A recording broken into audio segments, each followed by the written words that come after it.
¿Trabaja usted en la lavandería de la fábrica? Nací en la lavandería. A media jornada a los 7 años. A jornada completa desde los 12. ¿Qué supondría el voto para usted?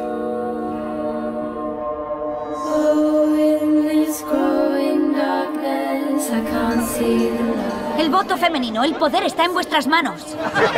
A nadie le importa eso. A algunas sí, así que no seas bocatas.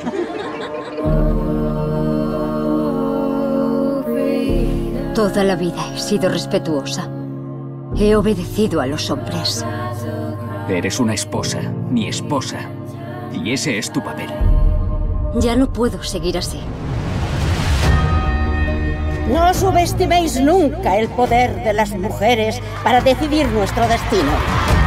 No nos han dejado alternativa. ¡Desafiad al gobierno! ¡Por el voto femenino! Tenemos que cortar el centro de comunicaciones. Mi trabajo es aplicar la ley. No puedo cumplir una ley que yo no he redactado. Se ha llegado a un estado de anarquía que debemos atajar. Castigue a los responsables de la forma que sea. ¡No! ¡No! ¡Mamá! Les impediremos que sigan. ¿Qué van a hacer? Encerrarnos a todas. Somos la mitad de la humanidad. No pueden detenernos a todas.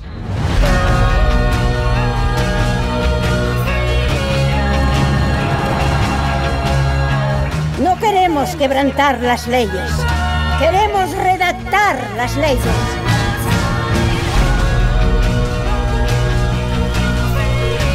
El único camino es avanzar. Yo no soy ni más ni menos que usted. Venceremos. No te rindas nunca. No abandones la lucha.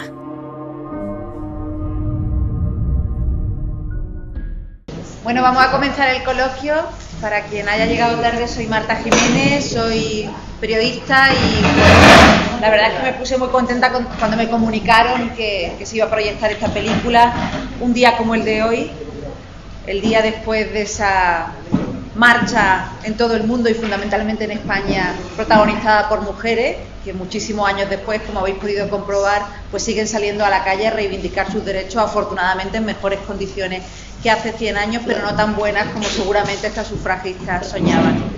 Yo reconozco que cuando me enteré que se iba a hacer una película de alto presupuesto y con actrices muy famosas sobre el movimiento sufragista, esta película tiene 3, 4 años, no tiene más, es bastante reciente, pues también me puse muy contenta porque hoy día que se llevan al cine biografías de grandes personajes y hechos históricos muy recientes, hemos visto hace poco en el cine la biografía del fundador de Facebook o el fundador de Apple, y este movimiento, aunque sí había tenido algún esbozo en alguna película, no se había llevado al cine de esta manera, con alto presupuesto, con un estudio de Hollywood detrás, con actrices muy famosas y con la historia muy bien contada y con mucho rigor histórico, porque casi todos los personajes que habéis visto en la película son reales, algunos no, pero la mayoría sí. La señora Pankhurst, la que interpreta a Meryl Streep, existió y fue la gran líder del movimiento sufragista, igual que existió la pobre Emily, que finalmente se echó a los pies de los caballos, murió por la causa.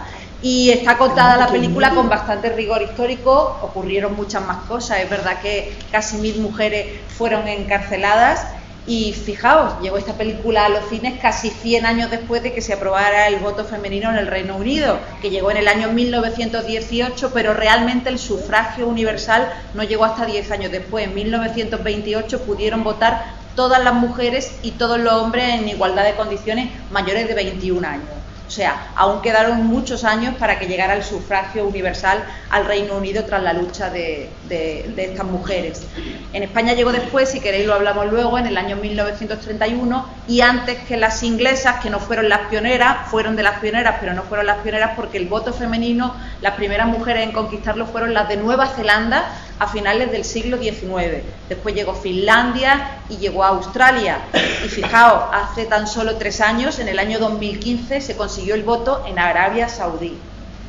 Lo que ocurre es que las mujeres de Arabia Saudí, aunque pueden votar, tan solo pueden hacerlo aún con el permiso de sus maridos. o presentarse a las elecciones, por ejemplo, si quieren ser candidata o pertenecer al Consejo del Rey, con el permiso de sus maridos, o conducir cuando se pueda conducir en Arabia Saudí, que es algo que está por llegar, con el permiso de sus maridos. Así que fijaos lo que existe aún en algunos lugares del mundo. Bueno, si os parece bien, comenzamos el debate. Supongo que la gran mayoría conocíais más o menos o habíais oído hablar de estas mujeres inglesas, o había alguien que no supiera del movimiento. De ese movimiento yo no. De otro movimiento, creo que era la contuniana. Exactamente, esa sí lo vi. Pero de este movimiento no me he ido a alucinar con las. Sí. Habla un poco más alto que te oigan. Perdón, es que tengo la garganta. Pues quiere decir que nos está costando vida y sangre en sacar nuestros derechos en lo que nos piden. Visto lo visto desde el año 1910, estoy de 1912 hasta la fecha, pues la verdad es que vamos dando muchos pasos, gracias, pero son cortitos. Necesitamos avanzar más, que se nos oiga más. A mí me gusta mucho este día 8 porque ha sido una multitud de mujeres en la calle que yo no recuerdo. Y hombres, sí. Y hombres también, sí, por supuesto. Ellos son también los que el apoyo de ellos hacia nosotros es lo que hace la fuerza. Porque si no, ahí se ha visto. Se van dando cuenta de que somos... ¿Cómo puede un padre quitarle un hijo a su madre? No, su propio hijo. Yo he quedado alucinada. Además, ese hijo es que resulta que no era de él. Él no era su padre del niño. Que no era de él. No. El niño así. era hijo de ella, Claro. pero como la ley no le permitía ejercer sus derechos, su patria potestad, su custodia sobre su hijo, el hijo era, ella nació en la lavandería. Sí, de eso y su madre murió, y entonces ella sufrió toda clase de abuso en la lavandería. Y el niño era del encargado, del jefe pues, de ella. Ese era su padre. Y es que la película se ha oído regular. La película se ha oído muy mal. Y el niño era hijo del jefe de ella de la fábrica. Claro. Era lo que estaba haciendo el encargado con la hija joven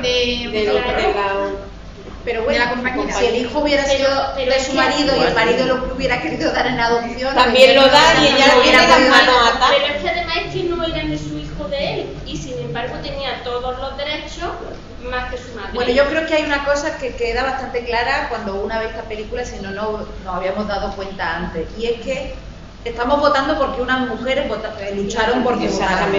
Sí. Podemos tener acceso al divorcio o a quedarnos con nuestro hijo o a ir a la universidad o a 1 millón de cosas más gracias a que mujeres feministas lo hicieron antes que nosotros.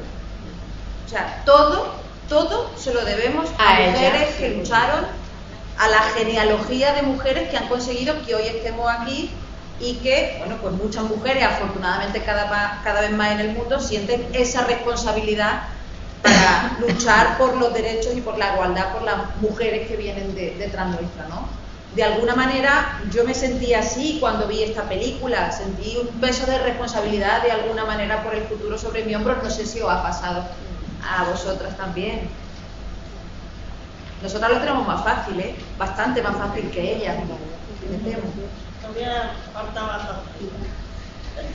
Por entrar en la película, os quería preguntar por un tema polémico y además es algo que refleja muy bien la película. Este movimiento comienza en el año 2010-2011 en Inglaterra y en el año 2013-2014 se radicaliza, como quien dice, ¿no? Ellas pasan de las palabras a la acción, como dice su lema, porque se dan cuenta de que no las escuchan, que se ríen de ellas, que las tratan como locas, etcétera, y piensan que, bueno, hay que ir a una lucha que no tenga víctimas, pero una lucha violenta para que les hagan caso. De hecho, el discurso que da Pankhurst, Meryl Streep en la película, anima a eso, a pasar a la acción, y cuando empiezan a poner bombas en buzones, a romper escaparates, hacen este atentado en una casa vacía de un miembro del Parlamento. ¿Qué os parece esa decisión?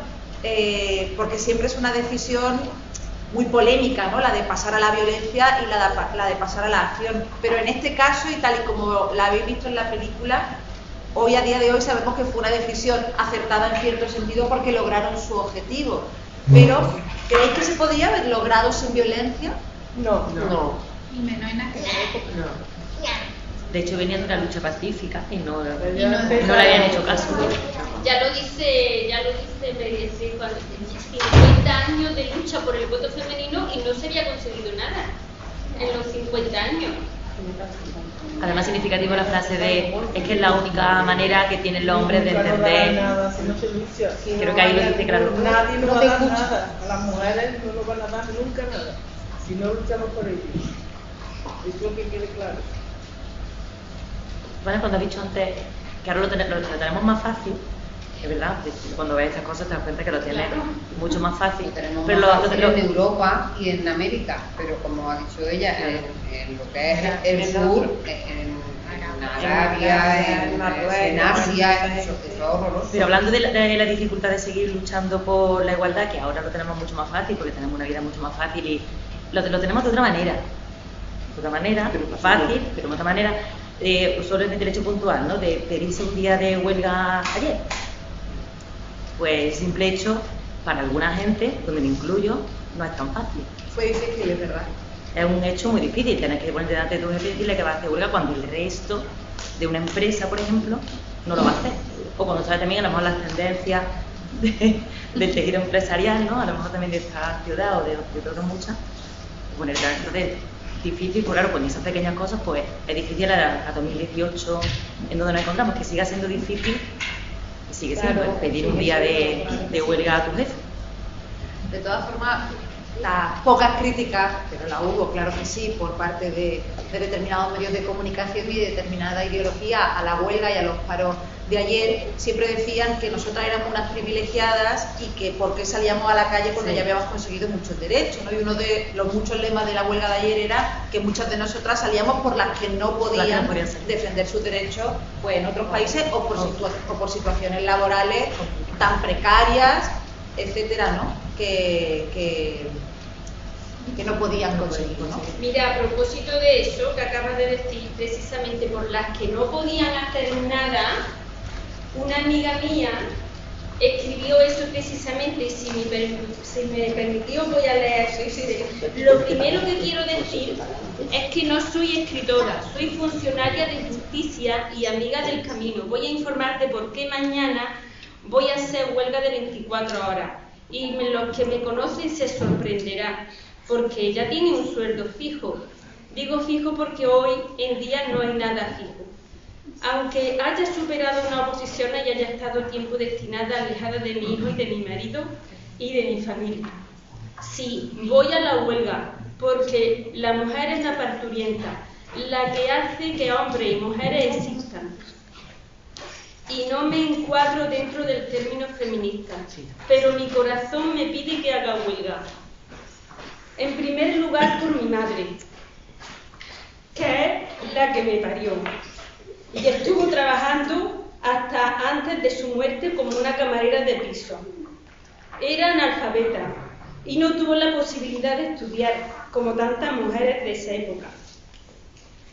En segundo lugar por mi hermana, que nos cuidaba a nosotros mientras que mi madre se iba al campo a trabajar. Tampoco puedo estudiar y hoy es camarera de piso cuando la contratan, con sueldos ridículos, pero lo tiene que aceptar porque si no llaman a otra. Y así tantas y tantas mujeres, trabajando igual y a veces más que un hombre y ganando menos que ellos. Hago huelga, en definitiva, no para ir a la peluquería, ni por querer trabajar, como han dicho otros, ni por no querer trabajar. Hago huelga por todas las mujeres con mayúsculas. Y si esto ayuda a que se sume una sola mujer a la huelga, me doy por satisfecha. Mañana a las 7 estaré en la Plaza de la Marina en Málaga apoyando esta huelga. ¿Y ha dado resultado? Volviendo a la película y viendo a las mujeres en la película que se jugaban su vida, se jugaban su hijo, se jugaban su trabajo, se jugaban absolutamente todo. A mí me hizo preguntarme en su día, cuando vi la película, cuando la estrenaron en el cine, si nuestra vida privilegiada de hoy día, en comparación con ella, nos haría luchar de esa manera, ¿no? Me hago esa pregunta y todavía no tengo respuesta. No sé si seríamos tan valientes con nuestros privilegios de hoy de llevar una lucha como la que llevaron ellas, con tantísimo que perder. Tal vez, como ellas ya no tenían nada que perder en cierto sentido, pues tal vez por eso se arrojaron a ello. Pero no sé si las mujeres de hoy, si tuviéramos que protagonizar una lucha como esa, y pongo, bueno, pues esa situación un poco condicional y futurible, si seríamos tan valientes como fueron ellas. Porque pienso que cuanto más privilegios, quizá menos valientes a la hora de luchar. Más comodidad. Más comodidad, exacto. No sé, lanzo esa pregunta por si os la habéis hecho alguna también. Sí, yo sí me lo he preguntado a veces. Me resulta difícil contestar.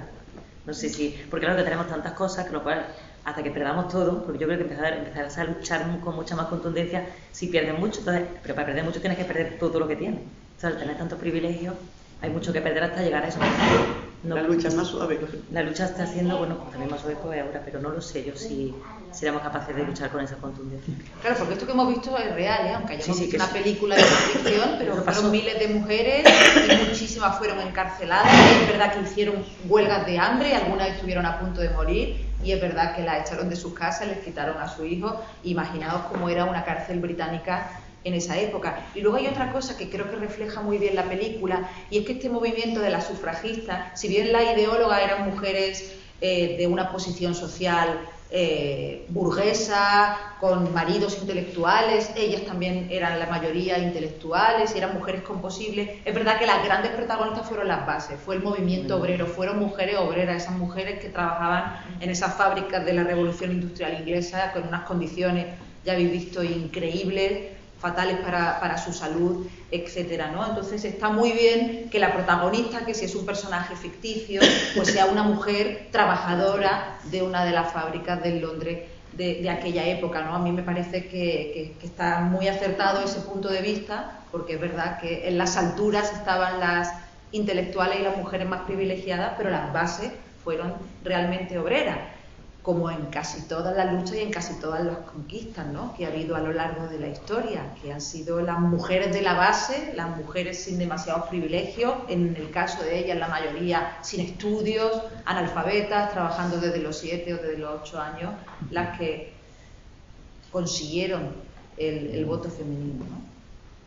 Antes había una mano por ahí. Sí, yo es que he visto la actuación de la prensa en aquel momento, aunque sí estaba muy vigilada por el gobierno, pero no se ven resquicios de que se le echara una mano a esta... No se le ha hecho. ¿No se le ha hecho? No se le ha hecho. De hecho, ellas solamente llegan a las portadas de los periódicos cuando muere Emily, sí, cuando se convierte en una mártir. Y no solo a las portadas de los periódicos ingleses, llegó a las portadas de los periódicos de toda Europa. Consiguieron lo que querían, pero gracias a una muerte, gracias a una mártir. No tuvieron el apoyo de absolutamente ningún sector de la sociedad, y ya habéis visto en la película, incluso el vecindario de la protagonista le da la espalda, sus compañeras de trabajo en la fábrica les da la espalda. Quiero decir, ellas eran consideradas lo peor, unas mujeres locas, radicales.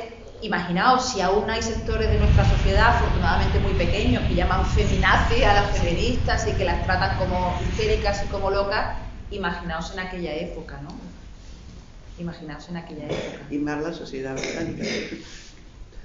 Y más la sociedad británica, bueno. La sociedad española de aquella época era tampoco era mejor. De verdad. ¿Más opiniones de la película? ¿Alguien quiere hacer algún comentario o alguna pregunta, algo que no le haya quedado claro?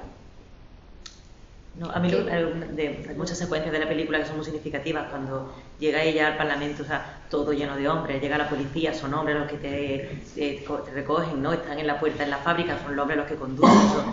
Son muchas secuencias, ¿no?, en las que te ven allá trabajando y todo lo que se está viendo alrededor, pues son siempre imágenes y figuras masculinas, ¿no? Y sobre todo las del Parlamento, ¿no?, que me parece muy chocante, ¿no? Sí, sí. Eso que había una reina. Sí, sí. No, en aquella época era un rey. Era rey. Jorge V, sí. Era el abuelo del actual rey. El abuelo exactamente, sí. Sí, era un rey. Que es el que aparece. Que aparece con la barba cuando. De hecho, el caballo que arrolla a Emily es el caballo del rey. El caballo del rey. Fue el caballo del rey. Ella se echó a los pies del caballo del rey para tener todavía más repercusión. ¿El rey murió en ese accidente? No. Porque yo me he preguntado, ¿sale en los periódicos porque también estaba el accidente del rey o porque es ella la que muere solamente? Es el caballo del rey. A ver, era el hipódromo y había apuestas y era el caballo de la casa real, pero el rey estaba sentado en la grada, por supuesto. Claro. Y de hecho las escenas que habéis visto al final de la película son reales. Son reales del entierro de Emily, porque además no lo he dicho, se me ha olvidado antes, la película es muy femenina, está dirigida por una mujer. La guionista es otra mujer, que además escribió también hace poco una película que tuvo bastante éxito sobre Margaret Thatcher, que se llamó La Dama de Hierro, que hizo Meryl Streep de Margaret Thatcher, una película que está muy bien. Y bueno, es un equipo también el que está detrás de las cámaras bastante femenino. Ellas son documentalistas y ese guiño final, que tiene un poco de documental y de documento de la época, son las imágenes reales de todas las mujeres vestidas de blanco, con los lirios, no sé qué flor son. Y fueron miles y miles y miles de mujeres en ese entierro. Habéis nombrado antes a los hombres. Habladme del papel de los hombres en esta película, porque no aparecen mucho, pero tienen unos roles muy determinados, ¿no? Sí, claro, están por encima, no quieren perder el estatus que tienen, no quieren que la mujer vaya, no ya por delante, sino ni a su lado. Así lo veo yo. Pero está el caso del marido de la farmacéutica. No sí, ese es el caso de eso ha sido excepcional. Una excepción en aquella porque se ve que, claro, siempre el amor puede.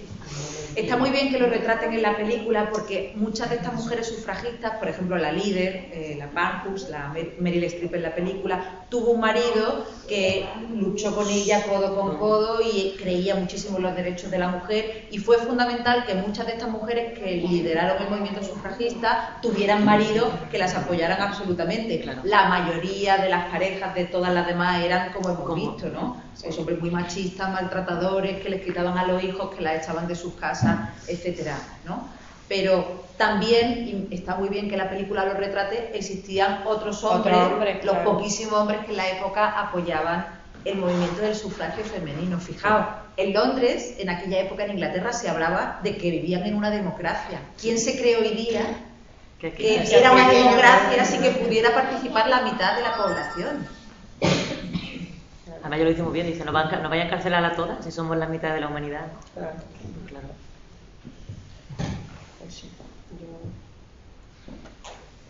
A mí me sorprendía mucho cuando le preguntaban, bueno, ¿y para qué quiere el voto? Claro yo me imagino a esas chicas sin información, ¿no? O con el miedo que supone estar allí delante de esa gente que además se la tuvieron que decir que hablase porque no le tocaba, ¿no? Aquello lleno de hombres que además saben que están como por encima de ti. Y claro, te hacen una pregunta en la que, claro, eso, ¿cómo lo explicas? ¿Cómo lo explicas, no? La verdad que, bueno, pues lo hace muy bien, ¿no? Pero ante tanta gente te preguntan, bueno, ¿y para qué quieres el voto? Y te quedas un poco, bueno, ¿para qué lo quiero? Me está preguntando por qué y para qué, ¿no? Al principio de la película, no sé si, como no se ha oído bien, os lo voy a repetir, se dicen unas palabras con una voz en off, que son palabras reales que se dijeron en el Parlamento británico sobre el voto femenino cuando se decidió que finalmente no se lo iban a dar. En la escena en la que ella va a declarar como trabajadora de una fábrica y después van a las puertas del Parlamento y se le dice que no y hay una carga policial. Bueno, pues en ese Parlamento se dijeron cosas como esta, y leo textualmente, las mujeres no tienen tranquilidad, de temperamento o el equilibrio de la mente para ejercer un juicio en los asuntos políticos. Si permitimos que las mujeres voten, significará la pérdida de la estructura social. Las mujeres están bien representadas por sus padres, hermanos, esposos. Una vez que se dé el voto, sería imposible detener esto. Las mujeres entonces habrían de exigir el derecho de estar en el Parlamento, ser ministros de gabinete, jueces. Estos son los pronunciamientos públicos de los hombres contra la lucha de las mujeres por el derecho al voto en Londres en el año 1912. Claro, no quitarle el estatus a ellos. Está a ellos siempre por encima. Yo lo entiendo así, no sé. Argumentos parecidos fueron los que le dieron a Clara Campoamor, ¿no? En su momento aquí también. Sí, también, claro, se ven amenazados. Sí, ¿no? Que porque pierden el estatus. Pierden el estatus. Siempre ha demostrado que es tan inteligente o más y puede hacer tanto o más que el hombre. Cuando se ha puesto lo ha demostrado. Y entonces pues se ven amenazados. Eso no hay nada más que verlo en la vida real. Claro. Se queda un hombre viudo y se hunde. Se queda una mujer viuda y saca para adelante su casa y sus hijos si los tiene. Y su trabajo. Porque ya si no ha trabajado, empieza a luchar por sus hijos, por lo que le ha quedado. Sean mayores o sean chicos o sus nietos, depende. Pero un hombre que se quede viudo, como no esté preparado, hoy en día menos, yo pienso, pero antes no sabe guisar, no sabe planchar, no sabe cosas. No, ya lo digo cosas, porque cosas, bueno, pero no sabe nada, se hunde. La generación nueva ya es diferente. Esta generación nueva, sí, gracias a algunas madres, porque yo pienso que la culpa de esto la tenemos las madres, yo siempre lo digo, porque estamos siempre a las niñas. Arme la cama, friega los platos, recógeme esto. A los niños, no, déjalo tú, vete. Que lo haga la hermana, que lo haga la hermana. Exactamente. El caso de todas habéis educado a los hijos de forma diferente. No, será una. Casi todos. Cuando se casan, ya ponen las mujeres derecho. A mí mi hija me lo enseñó, pues cuando tendría 10 años o así. Un día estábamos después de comer y le digo, venga, ¿qué hacéis ahí? No sé cuánto. Pero mamá, es que siempre estás nerviosa, no sé qué, no sé cuánto. Digo, pues claro, es que no me gusta tener la cocina sin recoger, no sé qué, no sé cuánto, pues no sé cuánto. Y dice, pues bueno, mándame algo. Digo, es que, pues recoge la cocina y mientras yo, no sé cuánto, y tú ponte a planchar. Dice, ¿que yo me ponga a planchar? No. Digo, ¿cómo que no? Entonces no me está diciendo que te mande algo. Dice, cuando tú le mandes a mi hermano que planche, entonces plancharé yo. Es que nunca, jamás se te ha ocurrido decirle a mi hermano que planche. Su hermano es 4 años mayor que ella. Mira, me desarmó. Claro, es que me desarmó. Es que desde entonces pues, cambió mi forma de educarlo. Eso es que tenía 10 años ella, o sea, que 10 o 12 años, no tendría más, 10 o 12 años. Y no, cambió totalmente. Vamos, que no es que lo educara, porque yo a los 7 años ya se hacía cada uno su cama. Y se arreglaba en su habitación. Pero eso era una cosa y lo otro era ayudar en la casa. Lo otro parece que es que yo le estuviera diciendo, eso me lo enseñó ella, que es que yo estaba diciendo que era una cosa femenina y otra cosa masculina. Las cosas de la casa. Y yo no lo había pensado. Eso fue una cosa instintiva. Es que eso es que lo tenemos muy mamado las mujeres. Es que de la madre, de la abuela, la madre de su abuela, de su madre. Y eso nos lo han ido transmitiendo, que nosotros no queremos, pero sin darnos cuenta no sale. Que lo decimos sin pensarlo. Sin darnos cuenta no sale. Y no solamente ya la parte personal y familiar de cada uno, vivimos en una sociedad machista, vivimos en una sociedad patriarcal, vivimos en una sociedad con mucho protagonismo de la iglesia, que es muy machista, etcétera, etcétera, y todo eso nos pesa. Entonces, yo he escuchado en muchas ocasiones esto de que las verdaderas culpables son las mujeres porque son las transmisoras y son las que educan. A mí esto, sinceramente, me parece muy injusto, aunque pueda tener algo de verdad. Me parece muy injusto porque lo habéis dicho aquí muy bien. Estáis educadas, todas estamos educadas en una sociedad como la nuestra. Tenemos ese chip puesto. Y por supuesto que hay mujeres machistas, igual que hay hombres feministas, y hay hombres que no son machistas, y mujeres que no son feministas, etcétera. Quiero decir, el machismo está en la sociedad. Y que tú tengas un chip por la mochila cultural que cargas, no quiere decir que sea una mujer machista. Cada madre lo hace lo mejor que puede. Lo que sí está claro es cuanto más se sepa, cuanto más se reconozca cuál es la realidad que tenemos, mucho más fácil es deshabituarnos a ese chip con el que nos programan a todas desde que somos niñas. Pero eso tiene que venir de la educación en los colegios, desde que empieza la guardería, tiene que haber, desde la educación del colegio a los niños y a las niñas, que somos iguales, somos diferentes porque la mujer es diferente al hombre. Pero en derechos y en deberes tenemos que ser lo mismo. Y no se le puede levantar la mano a nadie. Tanto ni uno a otro, ni el otro a los demás. Y tiene que haber, mientras que no se consiga eso, y eso tiene que ser desde el colegio, desde pequeño. Porque nosotros es verdad que nos han criado de tú te callas y tú no tienes nada que hablar. Y aunque llevara la razón, te tienes que callar. Porque eso era lo que había. Pero ya sabiéndolo nosotros, ¿por qué le vamos a hacer nosotros a ellos lo mismo? No. Eso tiene que empezar desde el colegio, desde pequeño. Y se acabará el maltrato a las mujeres, ¿vale? Que eso es un tema bastante importante, que le quiten la vida. Y no, si a ti no te interesa estar con una persona, pues déjala y ya está. No hay otro comportamiento. Entonces, que la tienes que quitar de en medio, ¿por qué? Porque eso no es tuya. Nadie es de nadie. Nadie tiene propiedad de otra persona. Por lo menos yo lo veo así. A lo mejor estoy equivocada. Ahora puedo decir mejor. Así es, exactamente. Ya que nadie es amo de nadie. Pero antes se ha dicho por aquí, ya la gente joven está cambiando. Ayer en las manifestaciones que hubo en toda España se vio a muchas chicas jóvenes y es verdad que ya es un clamor que las chicas más jóvenes vienen arrollando y que ya aguantan muchísimo menos de lo que todas nosotras hemos aguantado. No sé si lo percibís vosotros también y a qué creéis que se debe ese cambio. Yo ahí discrepo. Yo por mi trabajo veo que hay muchas personas, muchas chicas que son todavía muy sumisas, y que lo que él diga va a misa todavía. Pero eso lo da la sociedad, porque como no hay trabajo, y comer hay que comer todos los días. Si tú vas al trabajo y te obliga a hacer una cosa que tú ni tienes derecho a hacer eso, ni sabes, ni tienes que estar debajo del que te manda.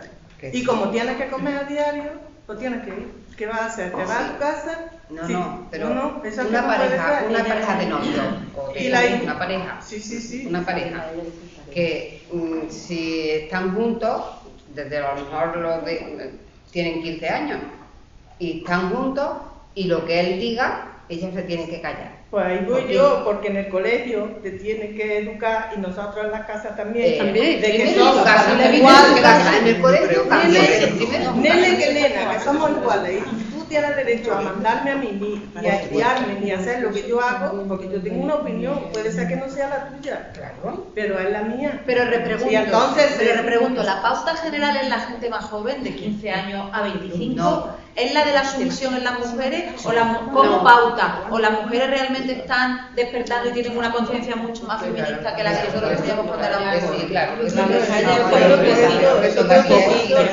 Si quisiéramos así, entonces estaba todo perdido. Por supuesto que tenemos que avanzar, aunque sea pasito poco, porque tampoco se avanza mucho, poquito a poco, pero hay que avanzar y no es lo mismo. ¿Cómo va a comparar mi madre conmigo ahora, o yo con ella, que son jóvenes? Muchas generaciones que van escalando, pero para mí es la educación, es la base de todos nosotros, todos. Bueno, la educación y la familia, no podemos hablar de la otra porque... Que no se desintegre, exactamente, y que... Pero que seguimos teniendo muchos roles, muchos. Y gente joven, porque los jóvenes de ahora son los nenes que tengan ahora 10 años, 15 son los que yo fuese madre, ¿no? Mis compañeros de trabajo. Yo tengo una empresa que somos 35, ninguno ha hecho huelga, por supuesto, y la mitad son hombres. Y hoy, el otra mañana desayunando, les pregunté, ¿os consideráis feministas? Y ninguno respondió contundentemente. Y ellos tienen hijos que tienen 10 años y 12, y ninguno le está educando de esa manera, por mucho que creamos que sí. Y tú les preguntas y ninguno, y te hacen una especie de, y si creen que porque asumir su parte de responsabilidad en casa, ya con eso creen que es suficiente, creen que es suficiente. Y que con que decirle, no, a mi hijo hace su cama. Ya está, ya es que he hecho un montón, pobre, he hecho una barbaridad. Pues yo hacen muy poco y creen que es suficiente. A mi marido feminista. ¿Qué? Yo considero a mi marido feminista. Me alegro, y que lo diga él también. A lo mejor ya lo hay, son pocos. Hay muchos feministas, pero sí que también lo dice, que yo tengo muchos compañeros que son eso, pues de 40, ¿no? 45, 50, y cuando le pregunté, ¿os consideráis machistas o consideráis feministas? Todo era, bueno, feminista depende, no sé, pero feminista radical no, o sea, no había un sí. A ver, no he preguntado si soy feminista, no radical, ni no radical, ¿no? Y ninguno dio una respuesta contundente. Además tuve que explicar a ellos tampoco le interesa, niña, a ellos tampoco le interesa. ¿Pero por qué no le interesa? Porque hago esa pregunta, antes lo decía ella, claro. Ellos se sienten amenazados con nuestra libertad y con nuestra adquisición de derechos, pero un momentito, ¿amenazados de qué? O sea, ¿creen que les vamos a quitar los privilegios? No se pueden compartir esos privilegios de igualdad. O sea, quiero decir, ¿dónde está el problema? ¿Dónde está el miedo? ¿Por qué? ¿Por qué creéis que tienen tanto miedo a que nosotras...? Sí, tienen miedo porque tú hablas con ellos, ¿no? Y entonces a la mujer era tonta antes. Bueno, era tonta, no sabía de nada, no entendía, no, nada más que lo que era fregar y hacer la tortilla de patatas si le salía buena. Entonces ahora hablan contigo y ya dicen, che, perdón por esto no es lo que yo pensaba, aquí ya pierdo yo terreno, y eso a ellos no lo quieren perder. Es que no entienden. Y la comodidad de llegar a la casa, tener todo hecho, porque la mujer trabaja, pero trabaja 2 veces, cuando está trabajando y luego en la casa, y el hombre no, el hombre trabaja cuando está trabajando y cuando llega a la casa se encuentra la casa fregada, la comida hecha. Y eso está hecho, y a la mujer no se le da importancia, a él mismo no le da importancia, porque la mujer antes no trabajaba, la que dice que no trabajaban, pero trabajaban en el campo, estaban desde que amanecía hasta por la noche, tenían que llegar, eso ya, bueno, y sigue todavía hay gente que trabaja así. Y yo opino de esa manera, yo te digo que a lo mejor yo estoy equivocada en todos aspectos, y ellos hablan contigo y ya estamos más yo creo que no confían, yo creo que no confían en esa manera de ver las cosas. Es distinta y dice, hasta me quitan mi sitio. Pero ese es el miedo que tiene el hombre, pero que no tiene que ser así, que somos iguales. Yo creo que cada uno que aporte lo mejor de sí mismo, ya está.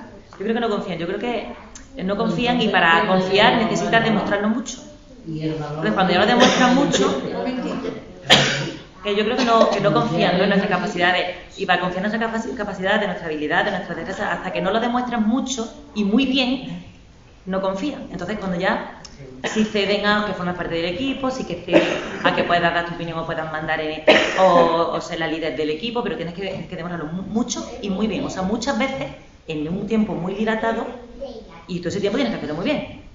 De hecho, la frase de cuando salió el tema de que tiene que haber listas cremalleras, mujeres y hombres por igual en las empresas, te digo igual, la frase de todos los hombres, pero que sean buenas. O sea, cuando se dice que damos por hecho que todos los hombres son buenos, ¿no? O sea, todos los que nos han gobernado, todos los que han mandado, son buenos. Y ahora cuando se dice que sean igual, que seamos hombres y mujeres, pero que sean buenos. Pero también tengo derecho a equivocarme, perdóname, si yo verdad, también me puedo equivocar, pero lo que digo, tienes que demostrar durante mucho tiempo que lo estás haciendo bien y muy bien, entonces ya deposito mi confianza. Y eso pasa muchos años, en una empresa, en un equipo, muchas veces muy bien, con lo cual por eso es famoso que nos cuesta el doble hacer las cosas, porque es que tienes que demostrarlo todo el tiempo bien. Bueno, y también siempre ha habido mujeres importantes. ¿Dónde está la biografía de esas mujeres en los libros de texto? Claro, porque esa gente que está haciendo los libros, están gobernando, lo están haciendo todos esos jefes y líderes, pues han destacado unas cosas más que otras, que donde han puesto el foco. Exacto, ponemos el foco aquí en vez de aquí. Mujeres científicas, y hay médicos, cirujanas, de todo, que están en el laboratorio, y luego a quién se le da la fama y a quién se le da el mérito. ¿A quién? Hace poco supe una cosa que no tenía ni idea, me lo contó una catedrática de lingüística de la Universidad de Córdoba, y fijaos qué ejemplo tan elocuente. La Real Academia de la Lengua admite la palabra asistenta, pero no admite la palabra presidenta.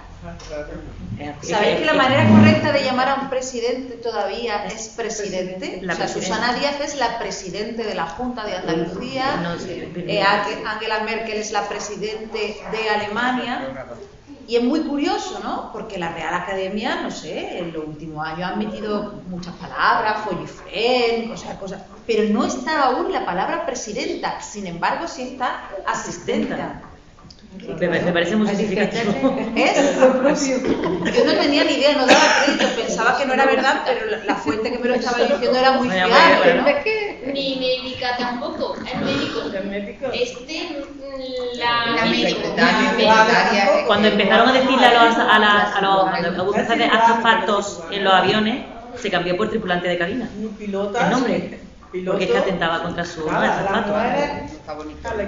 Hay algunas profesiones que sí, ahora mismo no recuerdo cuáles, algunas sí tienen el femenino ya perfectamente. Sí.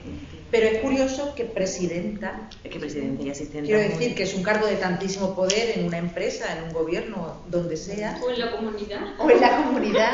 Pero que todavía sí, fíjate, estamos en 2018 y pasa eso. Los egipcios no dieron su palabra faraona, ¿eh? Eso viene de cuando estaban en la faraona es la única que las flores. Que ellos iban a casar una reina, pero no faraona. Y ellos para que comieran. Y solo ellos traían el borrego en los arcos de la esta y la política allí. No sé si los hombres quieren decir algo por alusión de género, ¿eh? Por alusiones. Estáis admitidos. Estamos aquí un poco soportando la lluvia esta. Pero no es personal, ¿eh? No es personal. Está cayendo encima, ¿no? Pero, hombre, a mí me ha gustado mucho la película. No la había visto, reconozco que no la había visto, y me han impactado muchas escenas, ¿no? Y también la he relacionado un poco por la lucha que hubo también ayer, ¿no? Porque ayer lucharon mujeres, lucharon de otra manera, pero entre comillas lucharon también por estar un día sin trabajar o por poder estar en las concentraciones a las 12 de la mañana y a las 7 de la tarde, ¿no? Que aquí en Córdoba pues fue impresionante. Yo estaba en muchas manifestaciones y fue una manifestación impresionante y emotiva, ¿no? A la vez. Emotivo también fue, no sé si aquí estuvisteis alguna en la manifestación, ¿no? El espacio que se hizo para las ausentes, ¿no? Para las que no podían estar en la manifestación, ¿no? Pues eso fue, yo cuando me emocioné cuando lo vi, ¿no?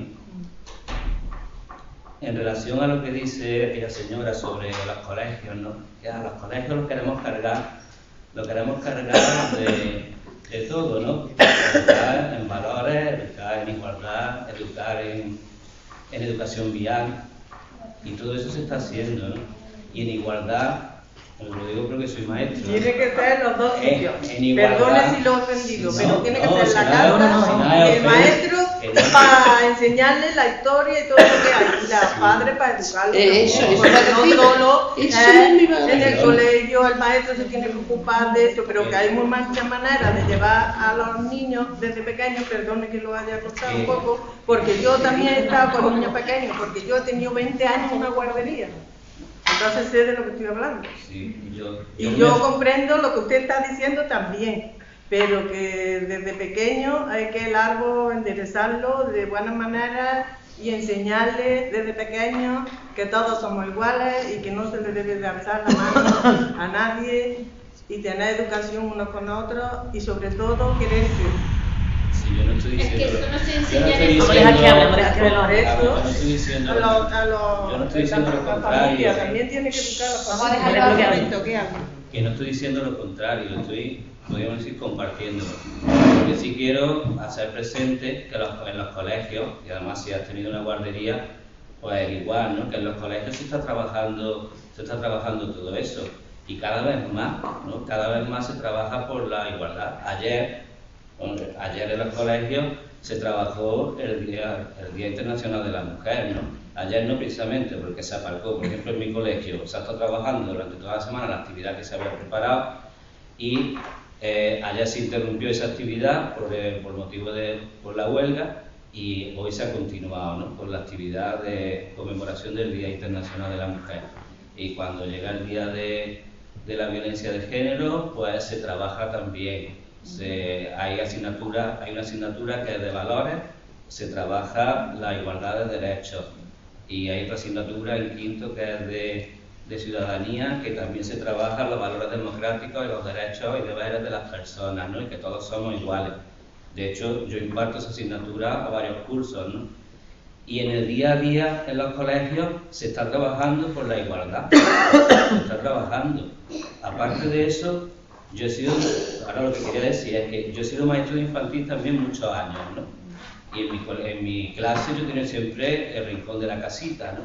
Y en ese rincón de la casita, pues los niños y las niñas han entrado y han sido iguales, ¿no? El niño ha cocinado, el niño ha planchado, el niño ha jugado con las muñecas, ha vestido a las muñecas, ha hecho todo eso, ¿no? Pero después llega una edad en la que eso ya deja de hacerlo.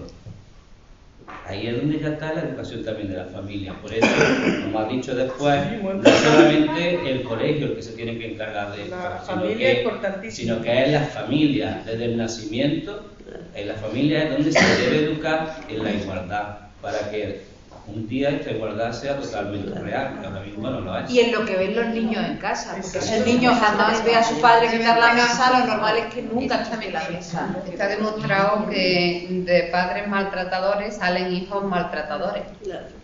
Entonces, lo que se ve, lo que se educa en casa es lo que va a ver luego en la vida real, en la vida posterior. Yo pienso que para llegar a la igualdad tenían que aprender los de arriba, tendríamos que aprender, no echarle la culpa a los niños, no, tenemos que aprender los de arriba y se va transmitiendo hacia abajo. Pero si no se le echa la culpa a los niños, pobrecitos. No, pero vamos, a los niños en el colegio y tal, no, pero por ejemplo, llegas a una empresa donde todos son directivos hombres, si esos no aprenden, los que están un pelín más abajo no aprenden. Luego en casa, si al padre no lo ven recoger la mesa, ellos no lo ven. Pero es que además no nos damos cuenta, pero los anuncios siguen siendo machistas. Claro que nos damos cuenta. Bueno, pero hay veces que muchas veces no nos paramos ya ni a pensarlo. Pero es verdad que todavía los anuncios y la sociedad que está aquí arriba sigue siendo machista. Si esto no cambia, esto de aquí le cuesta más trabajo. ¿Por qué? Porque son dos enfrentamientos. Entonces no podemos decir la base es la educación, no. Tenemos que educarnos todos, de arriba hacia abajo. Es muy importante también la educación. Es importante, pero hay que empezar arriba. Y políticas que permitan que la educación se haga de esa manera. Claro. Unas políticas que no permiten que sea una Exactamente, educación. son muchas cosas, es que volvemos a lo mismo. Y ahora, el otro día leí un artículo muy interesante, ahora que afortunadamente ya no está denostado el feminismo como lo estaba hace muy poquísimo. Hace poquísimo la mayoría de la gente pensaba que el feminismo era lo mismo que el machismo. Bueno, lo contrario, pero exactamente lo mismo, ¿no? El feminismo estaba muy denostado y hace muy poco tiempo tú decías que eras feminista y mucha gente te miraba con mala cara. Afortunadamente ya va a Zara y hay camisetas con logos feministas. El feminismo está de moda y eso es buenísimo, pero tiene una parte, y el otro día leía un artículo que era muy interesante, tiene una parte de a ver si ahora vamos a trivializar y a superficializar todo este movimiento. Es verdad que ya no va a ser políticamente correcto meterte con el feminismo, pero quien está en contra del feminismo, y hay mucha gente que lo está porque va a perder sus privilegios, va a hacer una crítica mucho más velada y mucho más sutil, o sea, tenemos que estar todos mucho más alerta. Tú antes hablabas de las listas cremalleras, ¿no? En los últimos años ha habido muchísimo debate, un debate enorme, y yo he visto a muchas mujeres incluso discutir sobre las cuotas. ¿Por qué las mujeres tenemos que ser una cuota? Y a mí es algo que me ha llamado mucho la atención siempre, porque vivimos en un mundo que está estructurado por cuotas. Un consejo de administración de una empresa son cuotas. Un partido político, cuando va a elaborar una lista electoral, son cuotas. Tengo que meter a un candidato de tal ciudad, de tal corriente de mi partido. O sea, vivimos en un mundo que casi todo se ordena por cuotas. Y la única cuota que se ha criticado es la de las mujeres. Es muy curioso. O sea, empieza a haber una especie de corriente muy sutil de la que creo que tenemos que estar todos muy alerta y tener un pensamiento muy crítico. Porque, por supuesto que a nadie nos gusta ser una cuota, pero es que ahora mismo es necesario. Si no, seguramente las listas electorales estarían copadas de hombres y casi todo seguiría copado de hombres. Porque somos la mitad de la población, pero no se refleja en la estructura, sobre todo de poder y más representativa. Entonces, la cuota como una especie de transición hacia el mundo que queremos, pues tal vez sea necesario. No digo que tengamos que estar todos de acuerdo, pero que pensemos y de forma crítica por qué no criticamos otras cuotas y si criticamos las cuotas femeninas, ¿no? Es muy curioso. De todas formas, no se llega a esas cuotas femeninas, porque las mujeres no participan siquiera en ese tanto por ciento. No se llega. En la mayoría de los espacios no, pero en algunos espacios tan representativos como la política sí, afortunadamente. Ya ha habido gobiernos paritarios, las listas electorales son cremalleras. Pero la política no es todo en la sociedad. Por supuesto que no. Ojalá hubiera paridad de catedráticas en la universidad, paridad de cirujanas y mientras que las mujeres tengan toda la responsabilidad familiar como cae sobre su hombro, pues no se van a poder... Pero para esas cosas, por ejemplo, porque muchas veces pasa que no llegan suficientes mujeres porque no hay... Pues por eso. ¿Pero por qué? Pero el otro día dijo una política muy conocida, a la que yo admiro mucho, el otro día se lo Carmina, y dijo que una medida muy buena, que sería muy buena para que las mujeres pudiésemos estar en todos esos sitios, es que las reuniones tuviesen horas de finalización. Mira qué simple. Si una reunión tuviese horas de finalización, es probable, si tú dices, yo tengo una reunión de 7 a 8, a las 8 voy de cenar a los niños, pero las reuniones sabéis cómo son, empieza a las 7 y a lo mejor voy a, porque estoy en el centro cívico, si no, nos vamos. Pero que una reunión tenga fecha de hora de finalización, daría la oportunidad a muchas mujeres a que pudiesen asistir a reuniones, a encuentros, juntas ejecutivas, juntas de no sé qué, porque tenemos una hora en la que yo sé que voy a acabar y me voy. No que voy a una reunión y no sé cuándo voy a acabar. Fijaos, hay un dato en el primer gobierno paritario que hizo Zapatero, donde hubo 8 ministros y 8 ministras, una de las ministras era cordobesa, Carmen Calvo, había un dato espectacular, y era que los 8 ministros varones sumaban entre todos 30 y tantos hijos.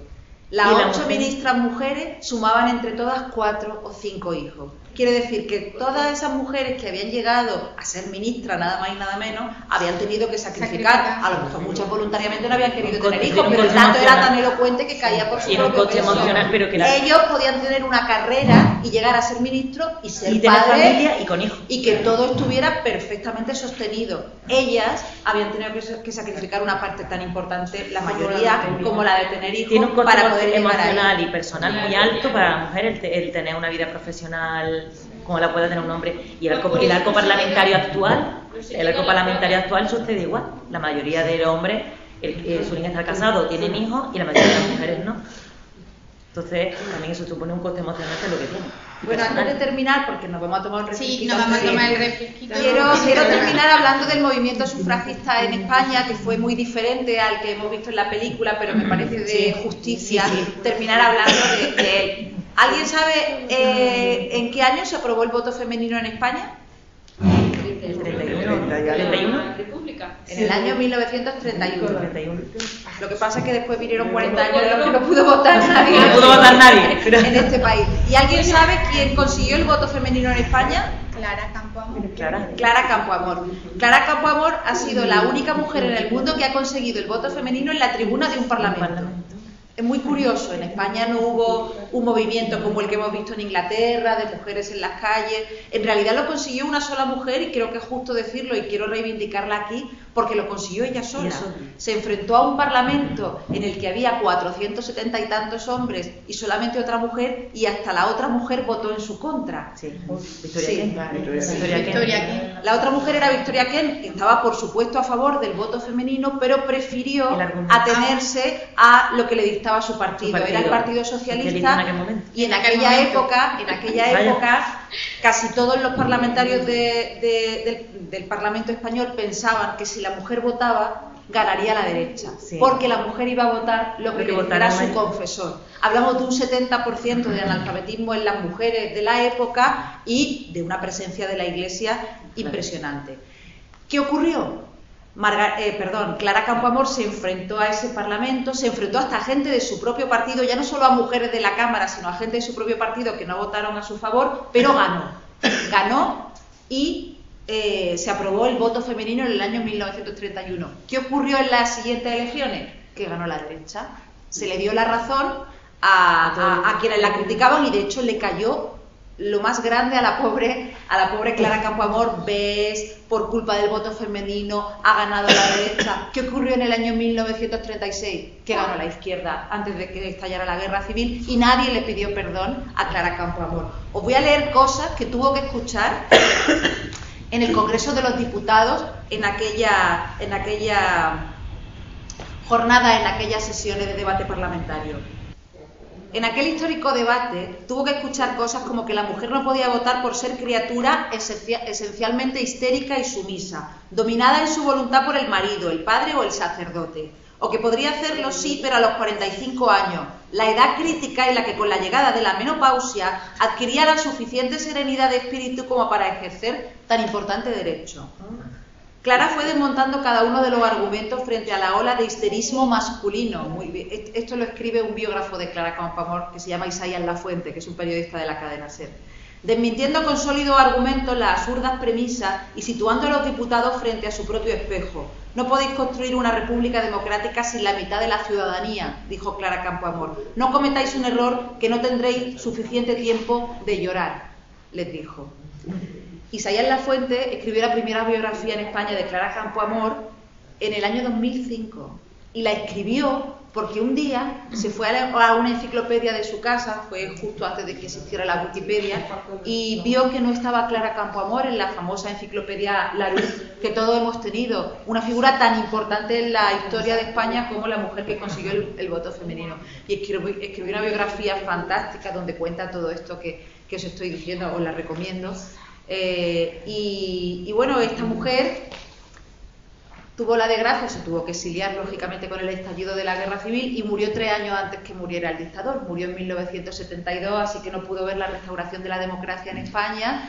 Cuando llegó la democracia española, por supuesto, nadie se planteó en ningún momento que las mujeres no votaran, ni puso ningún impedimento para ello. Se vio como lo más normal del mundo. Pero todo fue gracias a Clara Campoamor, y a mí me emociona hablar de ella, igual que hoy, de verdad, y después de lo que vivimos ayer, me ha emocionado ver a estas mujeres, porque de verdad, gracias a ellas estamos hoy donde estamos, ¿eh? Y esto es algo que no se nos puede olvidar, y de alguna manera, como decía antes, tenemos que asumir la responsabilidad que cada una nos toca en nuestra pequeña vida, ¿no?